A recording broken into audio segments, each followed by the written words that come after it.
semuanya, hari ini aku mau kasih lihat ke kalian gimana caranya aku menentukan reksadana pendapatan tetap yang mau aku beli dan cara aku beli di Bareksa pakai OVO.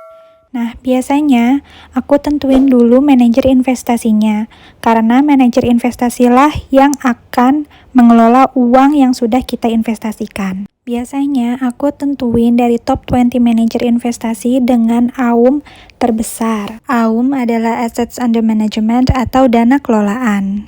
Nah, aku lihat list manajer investasinya itu di websitenya indopremier.com. Kita bisa lihat di sini kalau di scroll ke bawah itu ada 101 list manajer investasi yang ada di website indopremier.com. Oh iya, kenapa sih harus berdasarkan dana kelolaan terbesar? Karena semakin besar dana kelolaan suatu manajer investasi, berarti semakin dipercaya oleh para investor. Kita bisa lihat di sini urutannya masih berdasarkan abjad dan belum berdasarkan dana kelolaan terbesar. Nah, untuk mengurutkan list manajer investasi ini dari dana kelolaan paling besar, kalian klik last AUM. Nah, ini udah ya berurut berdasarkan dana kelolaan tertinggi. Kalian juga bisa bandingin manajer-manajer investasi yang ada di sini dengan klik compare. Oke, kita fokus ke top 20 dengan dana kelolaan terbesar aja ya. Di urutan paling pertama itu ada Mandiri Manajemen Investasi. Kalau kalian klik, kalian bisa lihat informasi tentang si manajer investasi ini. Oke, di top 20 ini ada Mandiri, ada Batavia, ada Bahana, ada Manulife, ada Schroder, ada Dana Reksa, dan seterusnya. Kalau di Manulife, aku udah punya reksadana pendapatan tetap di Manulife Obligasi Negara Indonesia 2 kelas A. Tapi untuk saat ini aku nggak akan beli reksadana pendapatan tetap di situ lagi karena aku mau coba beli di manajer investasi lain. Tujuannya untuk diversifikasi aja sih. Nah, sekarang kita udah tahu nih top 20 manajer investasi berdasarkan AUM terbesar. Oke, kita sambil buka aplikasi Bareksa, klik produk, terus klik pendapatan tetap. Nah, dari aplikasi Bareksanya ini, dia udah diurutin top 3 berdasarkan rating dari para investor. Tadi kan aku udah kasih tahu ya, kalau aku udah punya reksadana pendapatan tetap di Manulife Obligasi Negara Indonesia 2 kelas A. So, sekarang aku nggak akan beli lagi di situ dulu. Jadi, aku akan sortir lagi 5 manajer investasi paling atas berdasarkan aplikasi Bareksa ini. Yang Manulife nggak terhitung ya, karena aku udah punya. Kalau dilihat 5 teratas, itu ada Scorinvest, Eastspring Syariah, Eastspring Konvensional, Majoris, Schroder, dan RHB.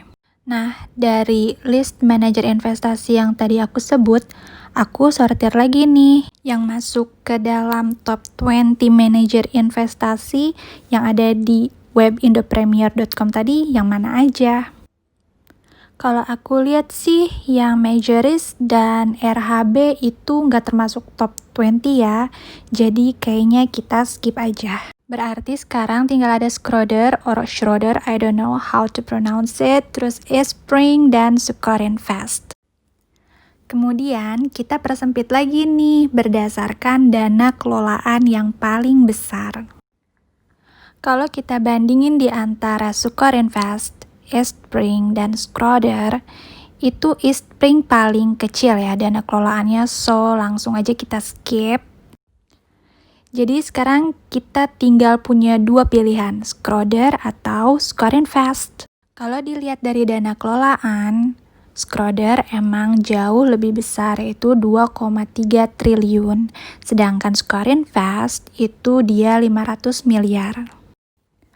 Sekarang aku mau ajak kalian compare kedua manajer investasi tersebut. Untuk final decision, kita mau investasi di manajer investasi yang mana nih? Kita coba lihat yang Schroder dulu ya. Nah, Schroder ini dia imbal hasilnya 10,89% per tahun. Sekarang coba kita klik informasi. Oke, di sini kita bisa lihat bahwa dana kelolaan Schroder sebesar 2,3 triliun itu dimulai dari tahun 2007. Kemudian ada biaya pembelian sebesar 0,5%. Biaya penjualannya gratis. Kemudian kita bisa lihat detail alokasi dananya, yaitu sebesar 97,98%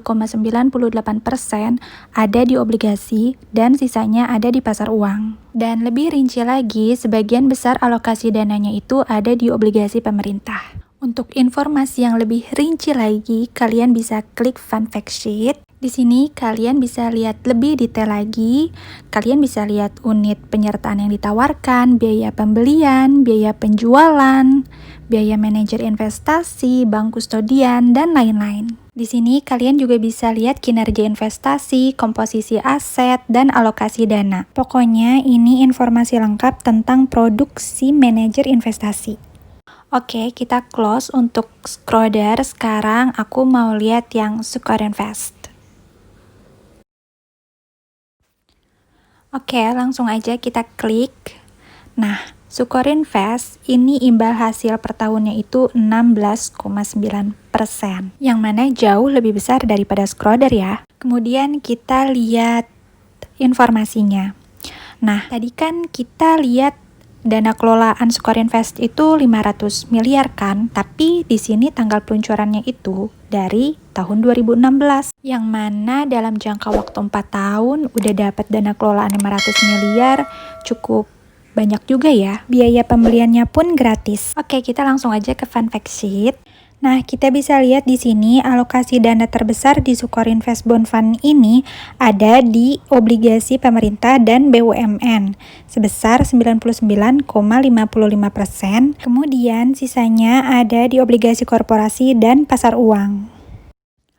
Oke, setelah aku compare SukarinVest Bond Fund dan Schroder Dana Mantap Plus 2, kayaknya aku lebih milih SukarinVest Bond Fund ya. Kenapa? Pertama, dia punya return per tahun lebih besar daripada Schroder. Terus biaya pembeliannya juga gratis dibandingkan Schroder yang ada biaya pembelian sebesar 0,5%. Nah, sekarang kita udah tahu deh kita mau beli reksadana pendapatan tetap di manajer investasi yang mana. Karena aku mau belinya pakai aplikasi OVO, jadi aku harus top up dulu sejumlah uang ke aplikasi OVO aku. Nah, ini aku udah top up sejumlah 1 juta untuk beli reksadana pendapatan tetap di Bareksa. Sekarang kita balik lagi ke aplikasinya Bareksa, kemudian kalian klik produk, terus ke pendapatan tetap. Nah, kemudian kalian pilih reksadana mana yang mau kalian beli. Karena di sini aku mau beli SukarinVest Bond Fund, so aku klik SukarinVest. Kemudian klik beli sekarang. Nah, kemudian di sini kalian pilih nominal uang yang mau kalian investasikan. Karena di sini aku mau investasinya 1 juta, so aku klik 1 juta. Kalau kalian mau beli lebih dari 1 juta, kalian juga bisa ketik manual di kolom jumlah pembelian tersebut ya. Untuk bisa beli RDPT SukarinVest Bond Fund ini, minimal pembelian awalnya adalah 100.000 ya. Terus biaya pembeliannya juga gratis. Dan kalau misalkan kalian punya voucher promo, kalian bisa input di kolom punya voucher promo di bawah ini ya.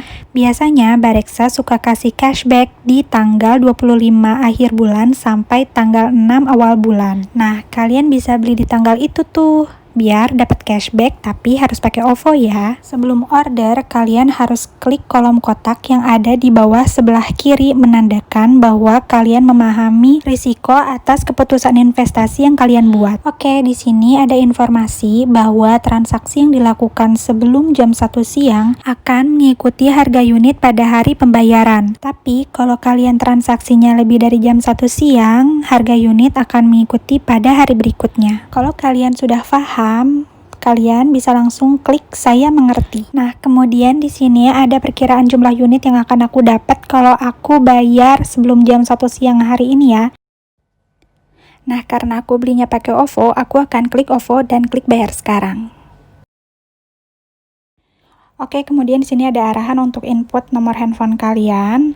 Kemudian akan muncul kayak gini dan aku harus cepat masuk ke aplikasi OVO untuk konfirmasi pembayaran. Karena kalau bayar pakai OVO itu cuma dikasih waktu 55 detik. Oke, aku akan lanjut klik bayar.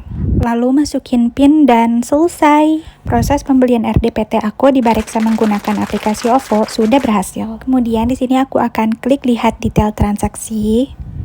Nah, enaknya pakai OVO ini, pembayaran kita bisa langsung masuk. Paling cuma nunggu beberapa menit. Kalau dengan transfer manual, itu bisa, kalau nggak salah, 1 hari ya. Oke, untuk saat ini, status pembelian RDPT aku masih dalam proses. Kalau kalian mau cek status transaksi kalian bisa klik kolom transaksi yang ada di bawah ya. Nah, ini aku cek. Uangnya udah masuk ya, sebelumnya saldo aku ada 6 juta dan sekarang ada 7 juta. Sekarang aku tinggal nunggu jumlah unit yang akan aku dapet deh. Biasanya sih butuh 1 hari sampai proses ini selesai.